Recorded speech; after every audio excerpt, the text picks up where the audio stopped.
Donald Trump का aircraft carrier घिरने जा रहा है। चक्रव्यूह महाभारत से भी खतरनाक है।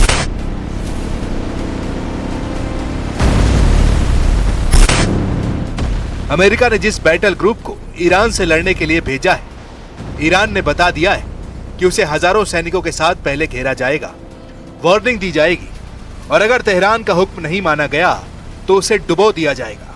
ईरान के रेवोल्यूशनरी गार्ड्स की धमकी बहुत खतरनाक है। ईरान की फास्ट बोट इस वक्त फारस की खाड़ी में घूम रही है, ईरान के जंगी जहाजों को तलाश कर रही है और जैसे ही उन्हें अमेरिका के वॉरशिप नजर आएंगे तो उन्हें ऐसे ही घेर लिया जाएगा। चारों तरफ ऐसा चक्रव्यूह रचा जाएगा जिससे फंसे ट्रंप के सामने फिर सरेंडर करने के अलावा कोई रास्ता नहीं बचेगा।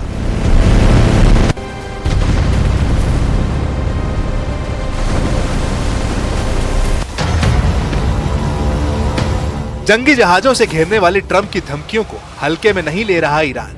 अगर ट्रंप माइंड गेम खेल रहे हैं तो ईरान ने भी दावा किया है पलटवार ऐसा होगा कि ट्रंप का दिमाग महसूस करेगा समुंदर वाला जलजला। डोनाल्ड ट्रंप के करियर बैटल ग्रुप को रोकने के लिए ईरान के पास क्या विकल्प है, बहुत गौर से समझिएगा।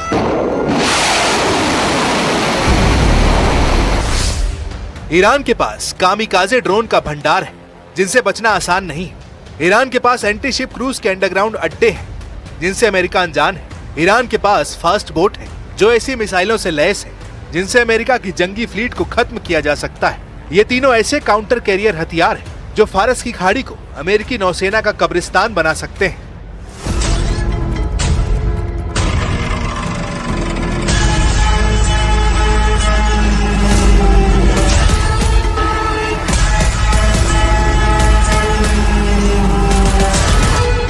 ईरान को अपनी ताकत पता है और उसने अमेरिका को भी बताया कि वो उसके मिसाइल या ड्रोन हमलों को लेकर कितना लाचार साबित हो सकता है। युद्ध हुआ तो ईरान के टारगेट पर सिर्फ अमेरिकी नौसेना ही नहीं बल्कि खाड़ी के आसपास अमेरिका का हर अड्डा होगा और इजराइल को भी ईरान नहीं बख्शेगा।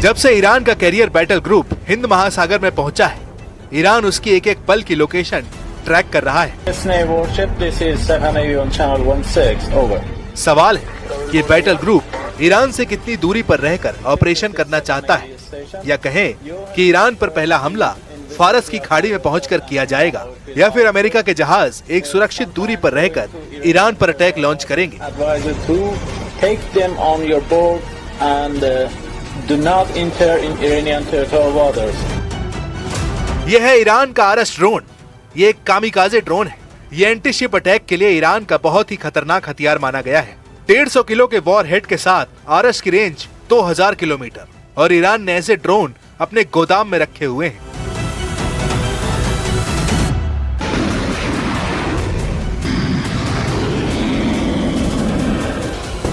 ईरान के ड्रोन कैसे लॉन्च होते हैं और कैसे अपने टारगेट को ट्रैक करके खत्म करते हैं, इसका वीडियो देख लीजिए। इसमें वर्टिकल टेक ऑफ करने के बाद आरएस ड्रोन का हमला देखिए।